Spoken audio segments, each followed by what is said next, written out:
Os invito a que me acompañéis a leer un solo versículo, un breve versículo de Romanos, capítulo 3, el versículo 28, que es una conclusión a la que Pablo, después de hacer una larga hablar sobre la justificación, como una conclusión en Romanos 3, 28, Pablo viene a decir: concluimos pues que el hombre es justificado por fe sin las obras de la ley. Fueron más de 4 meses cuando hemos aparcado este breve estudio sobre las 5 solas de la Reforma, y hoy seguiremos en ellos hablando sobre la fe, como decía Sorín. Pero antes me gustaría hacer un breve repaso para recordar un poco lo que hemos dicho en aquellos sermones pasados. Decíamos que las 5 solas expresan 5 creencias fundamentales que los reformadores entendían como pilares de la vida y práctica cristiana. El corazón de la Reforma protestante es el Evangelio. Sin embargo, un entendimiento adecuado del Evangelio llevó a los reformadores a establecer las conocidas 5 doctrinas, las 5 solas que definen lo que significa ser protestante o evangélico. Cuando hablamos de las 5 solas, no es que Pablo un día le escribió a Timoteo, te voy a dar las 5 solas, sino que fue lo que los protestantes deducieron que es el Evangelio. ¿Qué es el Evangelio? Las 5 solas.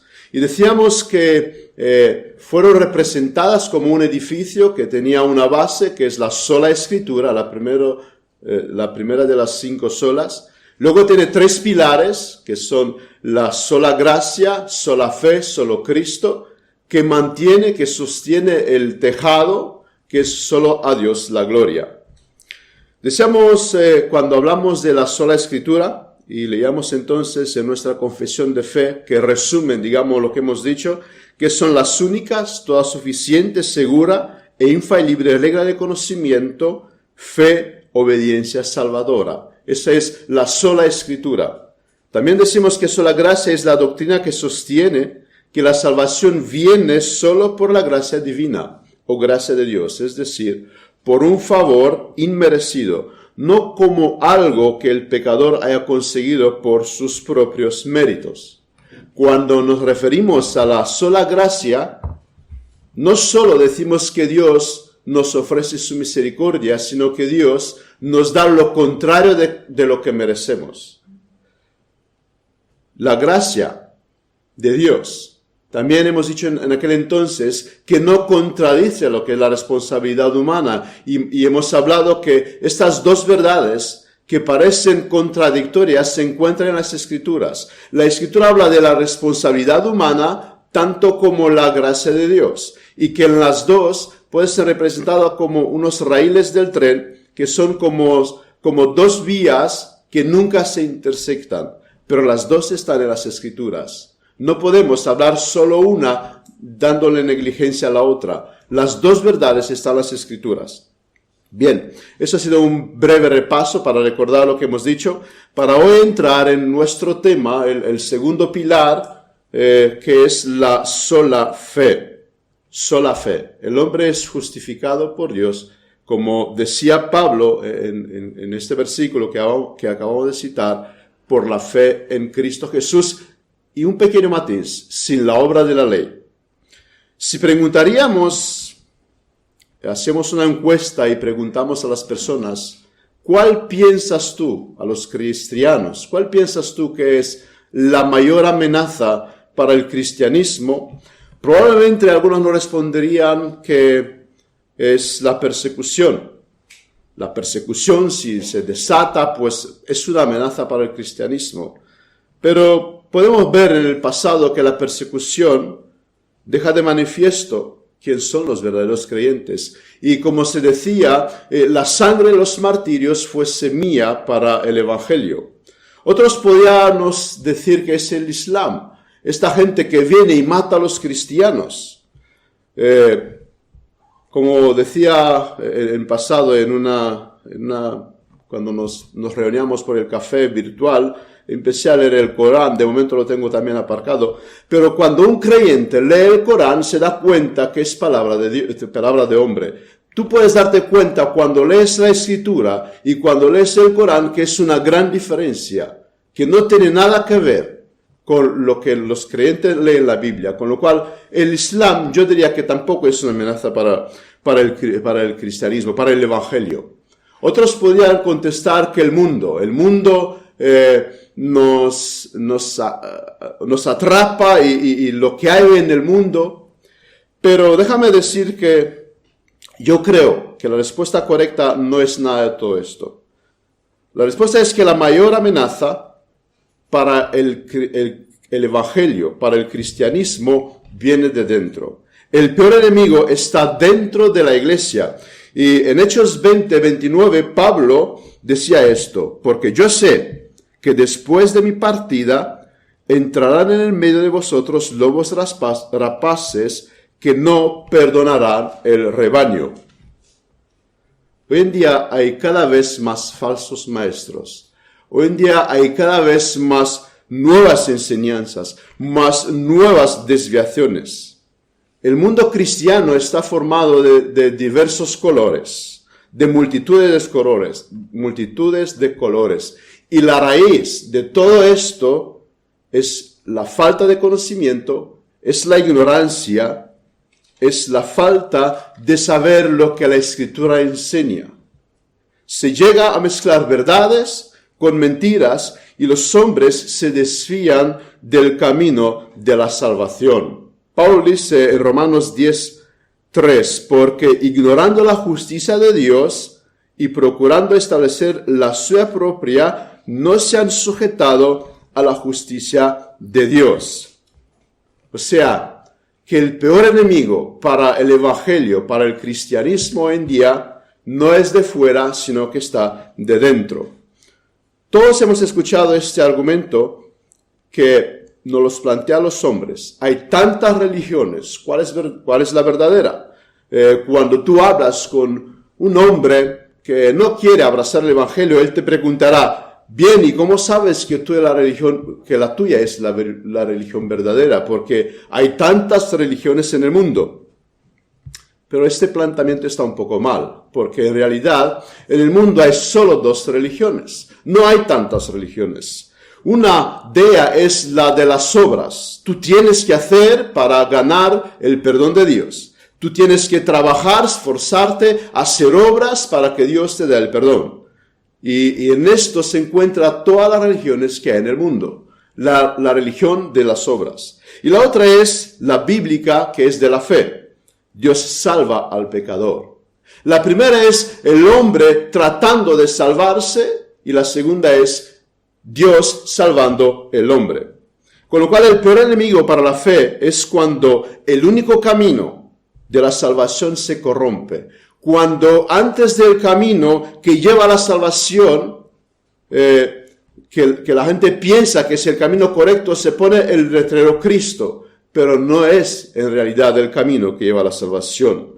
Pablo no solo predijo lo que iba a pasar, sino que él tuvo que luchar con esto. Y ahí tenemos la carta de Pablo hacia los Galatas. En ella, Pablo llegó a anatemizar a aquellos que al lado de la fe ponían la obras de la ley. Porque donde termina la fe, porque el legalismo, las obras empiezan donde termina la fe. Con lo cual, el camino de las obras no es un camino de la fe. También las muchas controversias de Jesús no fue con los herodianos y con los saduceos que eran mundanos, sino con los fariseos, con los saduceos, que eran los legalistas de aquellos tiempos. Ellos parecían ser los únicos que tomaban en serio la ley de Dios. ¿Qué es el camino de las obras? ¿Qué es el camino del legalismo? Que nosotros decimos, este no puede ser el camino. Es tratar de ganar el favor de Dios a través de la obediencia. Los fariseos volvían a interpretar y reinterpretar la ley, porque si tomas este camino, nunca es suficiente. El camino de las obras, el camino de la ley, del legalismo, es asfixiante. Nunca sabes si has llegado a estar bien en este camino. A veces observo a algún predicador que le dice a las congregaciones que se preparan para la venida de Cristo. Ellos son cristianos, ellos suponen que son creyentes, pero te tienen que preparar para la venida de Cristo. Porque si viene en este momento el rapto, tú, si no estás preparado, no vas a ir con Cristo, dicen ellos. Y yo me pregunto, ¿cuál es este preparamiento? ¿Qué tengo que hacer para estar preparado para que si viene Cristo me pueda ir con Él? Porque como no tiene el camino de la fe, nunca sabes si estás preparado o no. Por eso tienes el miedo en tu interior, porque si tomas este camino, tú no sabes si estás preparado o no. Y tenemos a Martín Lutero. Los confesores de Martín Lutero le tenía pavor a este hombre, porque él venía, pasaba 2 horas confesando sus pecados, salía para volver otra vez confesando más y más pecados, porque si tomas este camino de la ley, nunca estarás preparado. En el conocidísimo libro de Juan Bunyan nos relata y nos habla de un personaje que tiene el nombre Ignorancia. Y este personaje al final del libro se encuentra con el cristiano y el cristiano le pregunta a la Ignorancia, en una conversación que ellos tienen, el cristiano le pregunta, ¿de qué parte venía? Y Ignorancia le responde, nací en aquel país de la izquierda y voy a la ciudad celestial. Pero, le dice el cristiano, ¿cómo cree usted que va a entrar? Porque es posible que a la puerta encuentre usted alguna dificultad. ¿Cómo entra otra buena gente? Pero, ¿qué puede usted presentar para que le franquean la entrada? Conozco bien la voluntad de mi Señor, y he vivido bien, doy a cada uno lo suyo, oro, ayuno y doy limosnas, y he abandonado mi propio país para dirigirme a otro. Y esta era Ignorancia. Y al final del libro, él llega a la puerta y de ahí está arrojado al infierno. Porque la ignorancia, el camino de la ley, el camino de las obras, el camino que este hombre tomó, que él dice aquí, doy limosna, oro, ayuno, incluso he abandonado mi país para irme a este país celestial. Pero aún así, este no era el buen camino. El camino de la ignorancia, de las obras de la ley, no es el camino para la salvación. Y tristemente, y con dolor en corazón, lo digo, muchas iglesias hoy están en este camino. Hay muchas personas que se proclaman a ellos mismos cristianos porque dejaron de ser en la religión antigua que tenían. Se bautizaron, pertenecen a una iglesia evangélica y piensan que van el buen camino. Mira sus obras, descansan, si pueden descansar, porque tampoco descansas en lo que ellos hacen. Pero Bunyan advirtió en este libro, este camino es un camino que no te lleva a la salvación. El legalismo, las obras no lleva a nadie a la salvación. Antes de ver el tema que hoy me propongo, que es sola fe, vamos a observar algunas características de este camino. El camino de las obras, el camino del legalismo. En primer lugar, enfatiza la obediencia externa y pasa por alto las intenciones de corazón. Es esto lo que Cristo les explicó a los fariseos.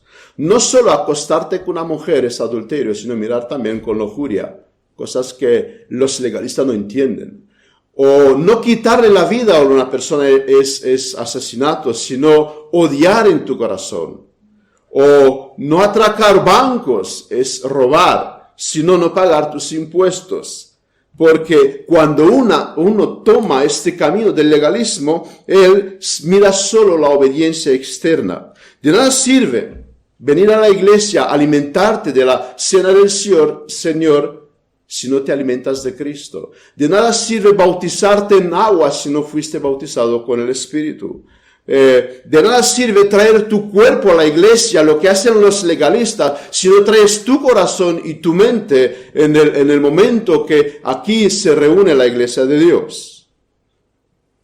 Hay quienes dicen que solo Dios puede juzgar, pero esta gente no sabe lo que piden, porque es terrible, porque Dios va a juzgar las intenciones de tu corazón. Y los legalistas, los de la obra, no entienden que Dios va a ver tus intenciones, lo que hay dentro de tu corazón. En el segundo lugar, los de la obra, el camino de la obra, el camino del legalismo, anula la palabra de Dios. El hombre llega a ser más preocupado por sus reglas y anula lo que Dios enseña, la Escritura. Presta más atención a lo que le han enseñado, a lo que se hace por costumbre, que a la palabra de Dios. Yo he crecido en un entorno donde era un pecado, y los cristianos no podían tener tele en sus casas, pero nadie condenaba el chisme. Era un pecado que las mujeres no llevaban velo sobre sus cabezas, pero nadie condenaba el no guardar el día de reposo. Ese es el camino de las obras, cuando se anula la palabra de Dios. En tercer lugar, trata de una forma inadecuada el verdadero problema. Nosotros somos el problema. El problema está dentro de nosotros, no está fuera de nosotros. Por esto el monasticismo no funciona, porque el problema se queda dentro. El Internet no es el problema, el problema está dentro de nosotros.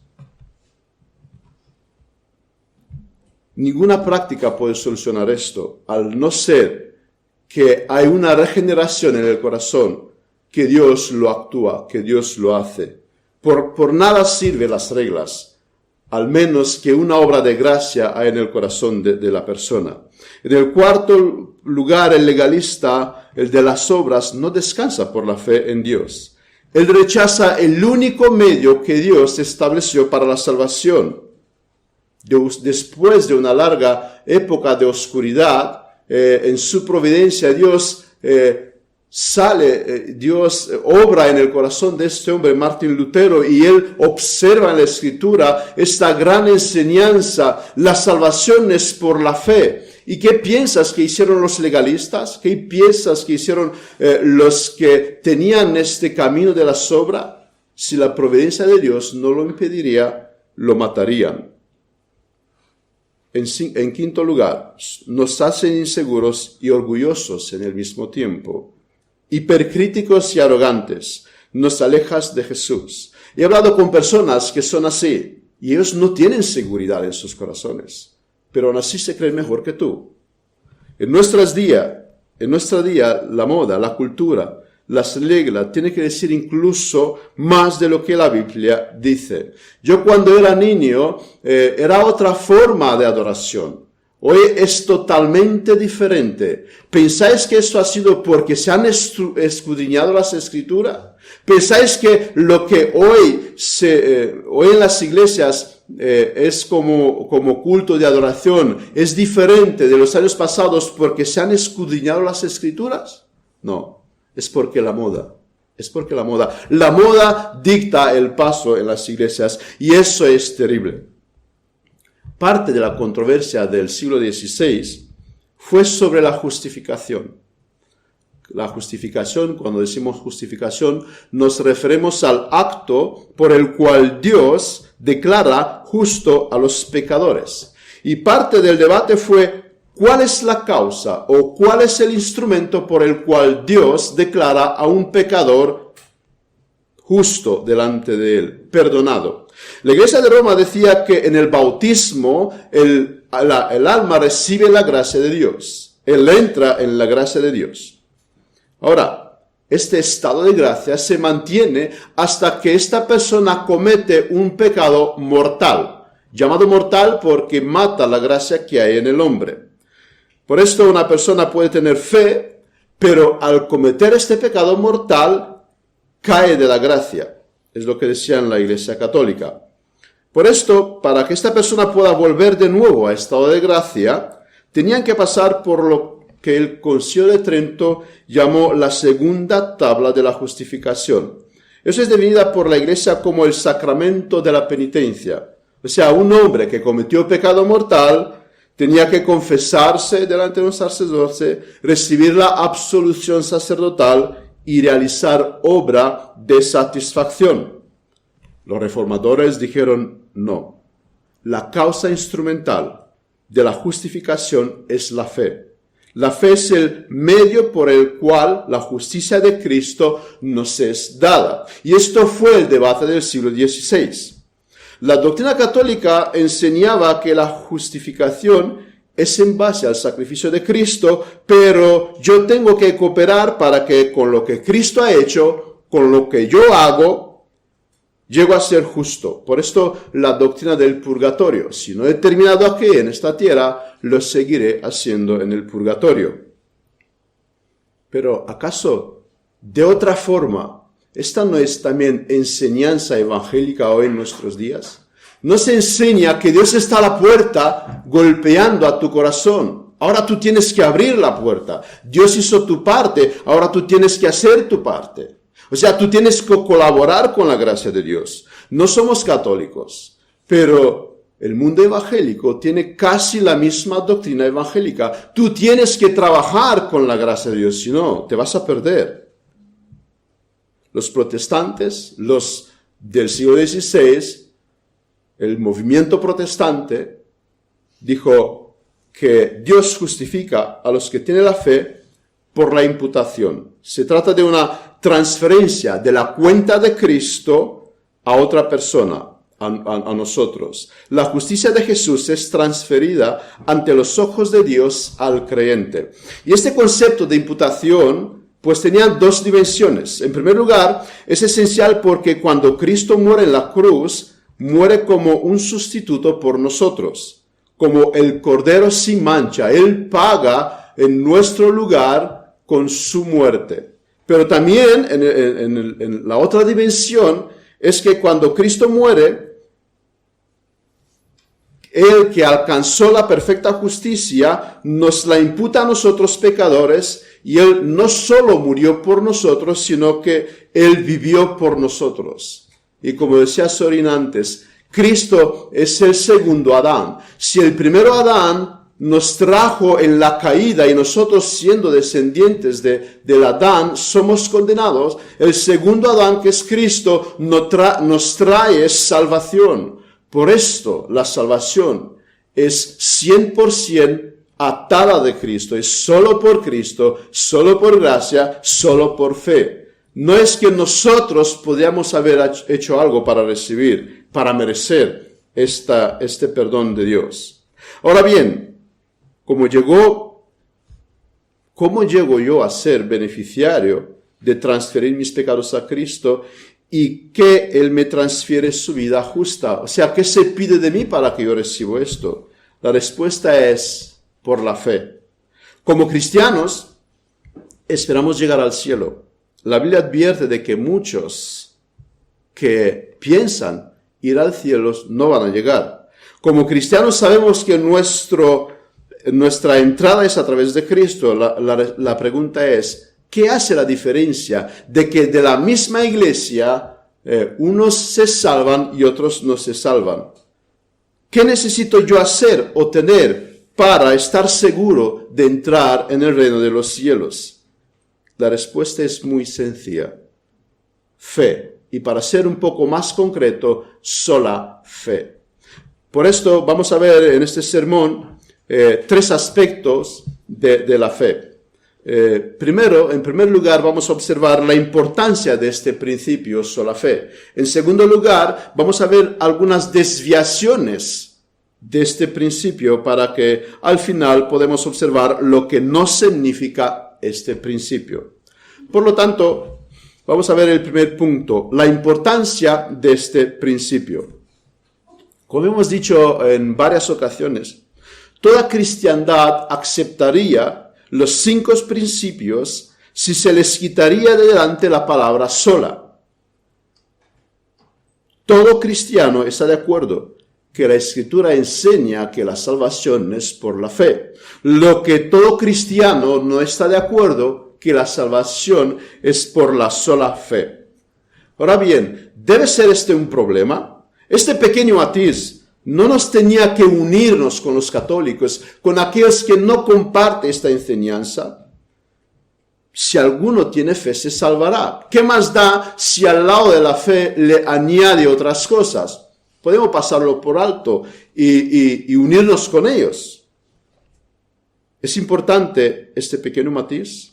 No es un capricho nuestro, no es falta de amor no permitirle a aquellos que no tienen este principio pertenecer de esta iglesia, digamos, a ser parte como miembros de esta iglesia. No deberíamos pasar por alto esta diferencia y unirnos con los demás cristianos y así tener más ejércitos y ir contra los que están contra de la Biblia, unirnos las fuerzas. ¿No sería esto más adecuado que insistir tanto por este principio sola fe, sola fe? Martín Lutero decía que sola fide es el artículo sobre el cual la iglesia se mantiene en pie o se derrumba. El no creer esta doctrina no solo me deja sin salvación, sino que llevaría a la iglesia a su ruina. Eso lo decía Martín Lutero, pero ¿qué dice la Biblia? ¿Qué dice la Escritura? Pues la Escritura dice lo mismo. Pablo les dice a los Gálatas, y esto debido a la falsa enseñanza que entraba en las iglesias de Gálatas. Al lado de la fe, las obras de la ley. Y Pablo dice en Gálatas 3:3, ¿tan necios sois? Habiendo comenzado por el Espíritu, ¿ahora vais a acabar por la carne? O sea, el apóstol Pablo les llama necios a aquellos que al lado de la fe ponían las obras de la ley. O sea, habéis empezado bien a caminar, pero ahora os debíais poniendo al lado de la fe las obras de la ley. Y esa es necedad, y esa es ruina. O sea, si nosotros vamos a hacer esto, como decía Martín Lutero, nos apartamos de la salvación. En otra parte, Pablo dice, en Romanos 10:3-4, porque ignorando la justicia de Dios y procurando establecer la suya propia, no se han sujetado a la justicia de Dios, porque el fin de la ley es Cristo, para justicia a todo aquel que cree. Hermanos, no somos nosotros los que decimos estas cosas, es el Espíritu Santo. Y si alguien tiene problema con nosotros por sostener este principio, sola fe, no la tiene con nosotros. No es nuestro capricho, es la palabra de Dios, con lo cual este principio es tan importante porque es palabra de Dios. En primer lugar, este principio es importante porque solo entonces se mantiene intacto el Evangelio. Solo entonces podemos decir que la salvación es del Señor. Si abandonamos este principio, estamos predicando otro evangelio. Y Pablo dice, sea anatema aquel que predica otro evangelio. Nosotros no queremos predicar otro evangelio. En segundo lugar, la importancia de este principio es que solo entonces la salvación es gratis. Solo entonces podemos decir, como Pablo en Efesios, porque por gracia sois salvos por medio de la fe, y esto no es de vosotros, sino un don de Dios. Los legalistas, los de las obras, no podrían citar este versículo con sinceridad. En tercer lugar, solo entonces glorifica a Dios. Sabemos, el primer punto del catecismo, nosotros tenemos que glorificar a Dios. Y si la salvación es de Dios, por la gracia, por la fe, entonces y solo entonces podemos glorificar a Dios. Si la salvación es parte fe, parte mis obras, entonces tengo un poco de mérito. Entonces puedo darme gracias a mí por haberme salvado. Entonces me puedo gloriar. Entonces lo que hace la diferencia de lo que están en el cielo y de lo que están en el infierno, somos al final y al cabo nosotros, porque Dios ofrece a todos salvación, pero solo algunos hacen lo que tienen que hacer, por eso se salvan. pero la Biblia dice la salvación es de Dios y la gloria entera es de Dios. No es mía y no es tuya. El cuarto y último lugar, este principio es importante porque humilla al hombre. A Naamán, el grande general del rey de Siria, no le gustó al principio esta idea de humillarse, pero no tuvo más remedio. Él vino con grandes regalos para dar al profeta, pero ¿qué es lo que le salvó? Su obediencia. El profeta no necesitaba nada de lo que él traía. Dios no necesita nada de lo que nosotros podemos traer en nuestras manos. Como dice aquel viejo refrán de aquel viejo himno, nada en mis manos traigo, solamente a tu cruz me afero. ¿Qué podemos dar a Dios para recibir salvación? Si todo lo que Él ha creado es suyo, todo lo que nuestros ojos pueden ver y lo que no ven es suyo. ¿Qué necesita Dios de nosotros? Imagínate un ejemplo, un mendigo que es invitado a cenar en la casa del rey.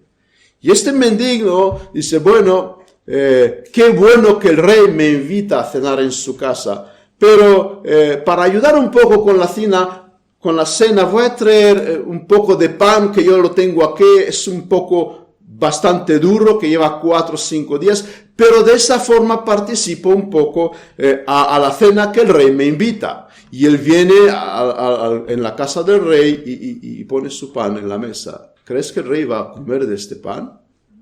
Es lo que muchos intentan hacer con Dios. Dios me ha invitado a su palacio, pero yo quiero aportar un poco de lo que tengo, aunque sé que no es mucho, pero mi 1%, como os decíamos la vez pasada. Dios no necesita ni este 1 tuyo por ciento. Dios hizo todo. Dios hizo todo. Por lo tanto, humillémonos delante de Dios, porque la humillación es el camino de la sensatez, dice Proverbios. En segundo lugar, algunas desviaciones de este principio. O sea, nosotros creemos que la salvación es por la fe, pero hay quienes dicen otras cosas y las mezclas un poco. Por eso he querido traer para saber qué hay en el mundo, qué se cree en el mundo. Debido al hecho de que no se escudriña atentamente la Escritura, se producen algunas desviaciones de esta doctrina y que destruye este principio.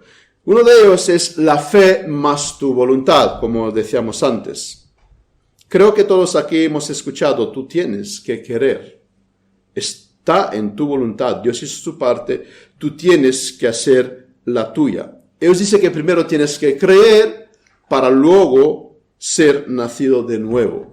Pero repito de nuevo, Pablo dice claramente, porque por gracia sois salvos, por medio de la fe, y eso no de vosotros, pues es don de Dios. Si la salvación es fe, más tu aceptación, este texto va a caer.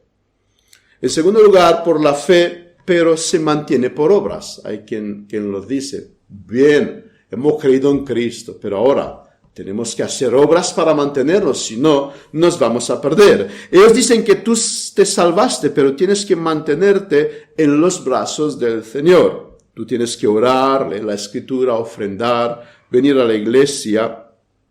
Y si tú no haces esto, a pesar de que creíste y tuviste fe, no te salvarás. Por esto, los medios de gracias son un deber y no son unos medios de gracias de alimentarte.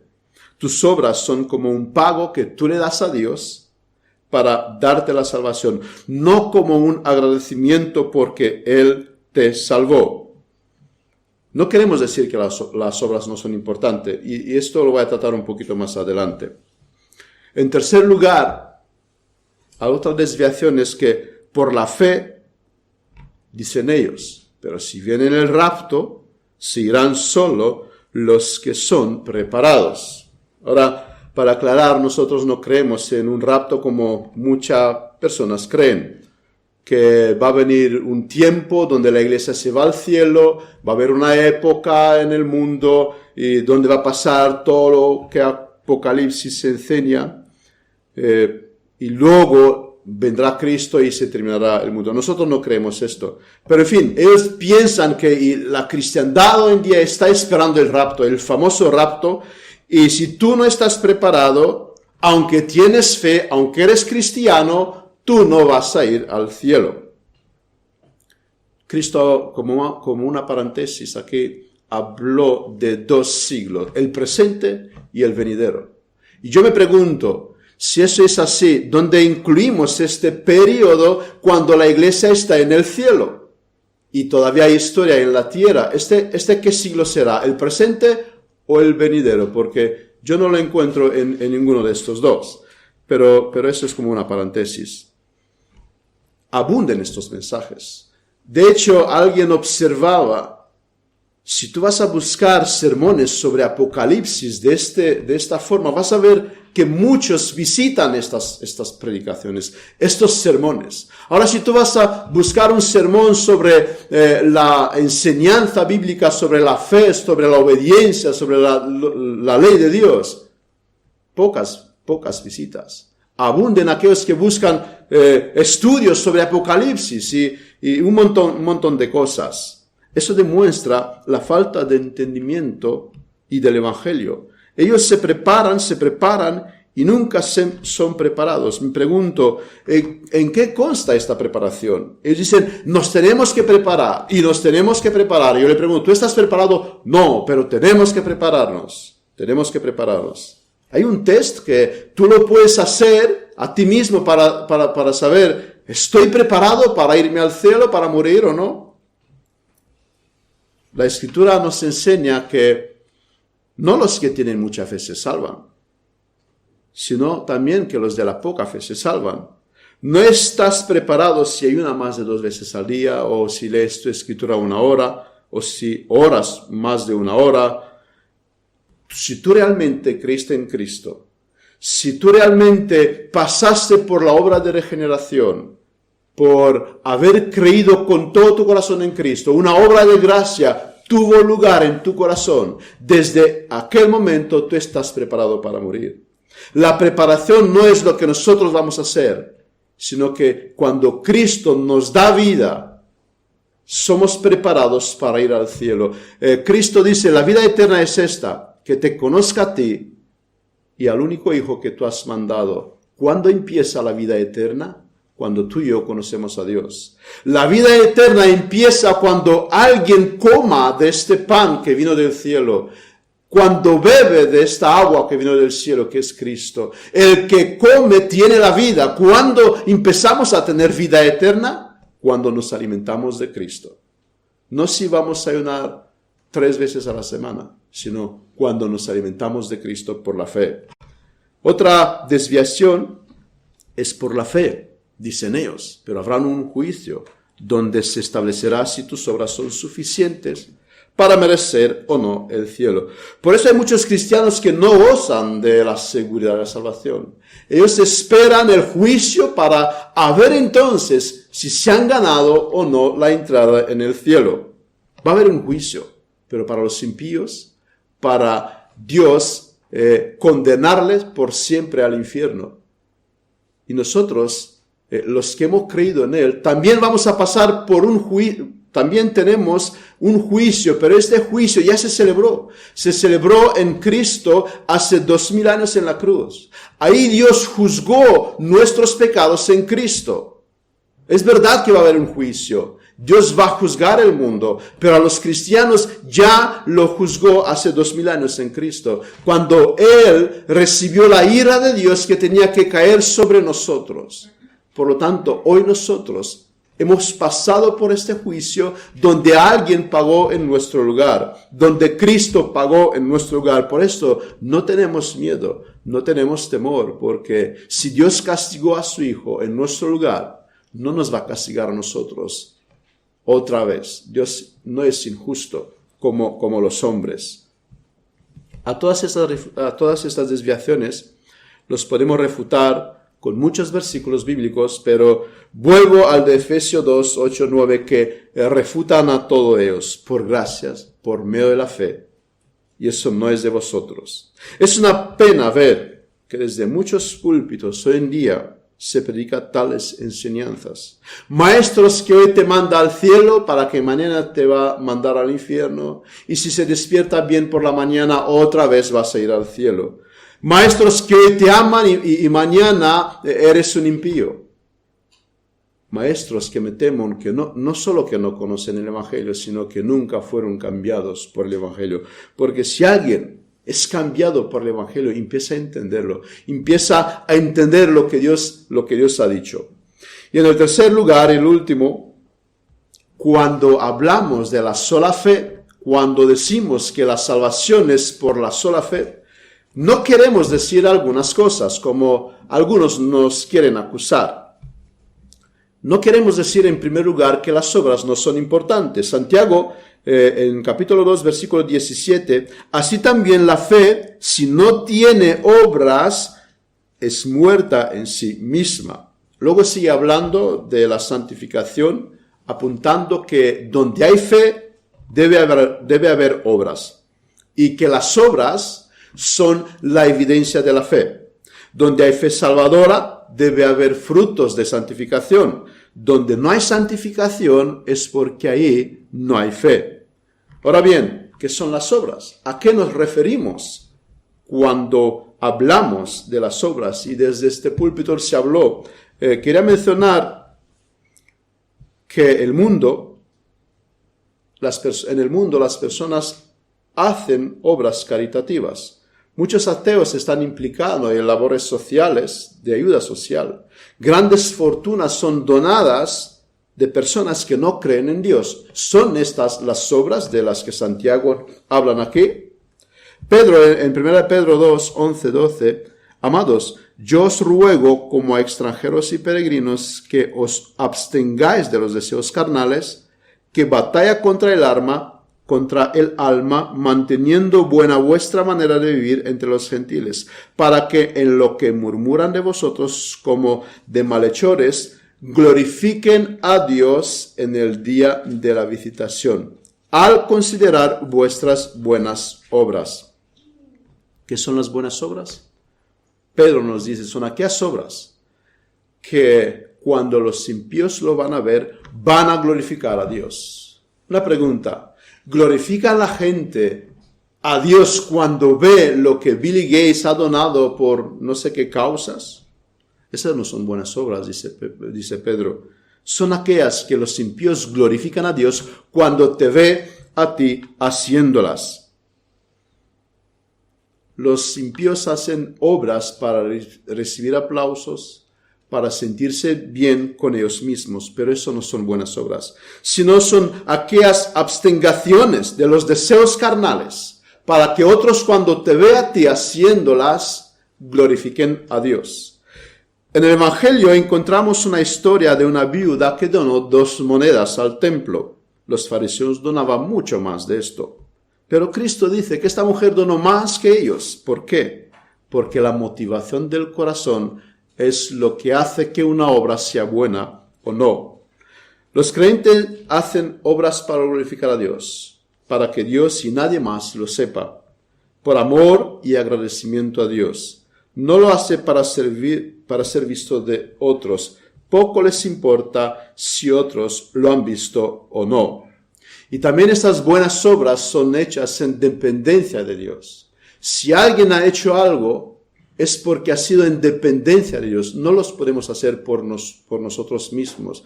Por eso dice Pablo, Él preparó de antemano las obras en las cuales nosotros vamos a andar. Tenemos que decir que las obras tienen que ser según la palabra de Dios. Puede que la intención es buena, pero la obra no ser buena. Por ejemplo, es buena cosa no ofender a las personas, pero no es buena cosa no ofender con el Evangelio a las personas. Es buena cosa hacer obras de caridad, pero no es buena cosa que una iglesia se dedique en primer lugar a hacer obras de caridad. Tenemos que hacerlas según las Escrituras. Vivimos en un mundo donde eso dejó de ser entendido. A mí me dijo un compañero con esta ocasión de la pandemia, ¿por qué nuestra iglesia no se dedica a hacer mascarillas? Como que las iglesias fueron llamados a hacer obras de caridad. Eso porque se han predicado un mal mensaje. El mundo espera que los cristianos sean bonistas, como siempre se nos recuerda. Pero el propósito de la iglesia, la escritura dice que es ser columna y baluarte de la verdad. El propósito de la iglesia es predicar el evangelio, no hacer mascarillas en tiempos de pandemias. Estas no son buenas obras. Si una iglesia deja de hacer cosas para hacer lo que debe hacer para dedicarse a hacer mascarillas.